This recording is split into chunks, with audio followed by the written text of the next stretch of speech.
Friends, డిగ్రీలు పీజీలు చదివిన పట్టాలు వస్తున్నాయి కానీ ఉద్యోగాలు రావడం లేదంటూ నెట్టింట ఓ వీడియో పోస్ట్ చేసి ఫుల్ ఫేమస్ అయింది బర్రెలక్క అలియాస్ శిరీష. గతేడాది తెలంగాణ ఎన్నికల్లో కొల్లాపూర్ నియోజకవర్గం నుంచి పోటీ చేసి బర్రెలక్క మరింత గుర్తింపు సంపాదించుకుంది.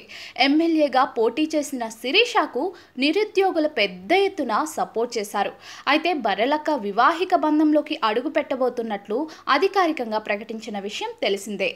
ఇప్పటికే ఈమె ప్రీ వెడ్డింగ్ షూట్ వీడియోలు, ఎంగేజ్మెంట్ ఫోటోలు సోషల్ మీడియాలో వైరల్గా మారుతున్నాయి. తాజాగా బర్రెలక్క తన ఇన్స్టాగ్రామ్లో హల్దీ వేడుకలకు సంబంధించిన ఓ వీడియోను అభిమానులతో పంచుకుంది. పెళ్లి కూతురుగా శిరీష ఎంతో అందంగా ముస్తాబైంది.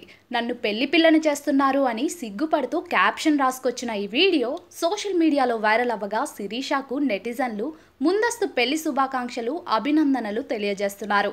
ఇక రేపు అంటే గురువారం మార్చి 28, 2024న బర్రెలక్క పెళ్లి గ్రాండ్గా జరగనుంది.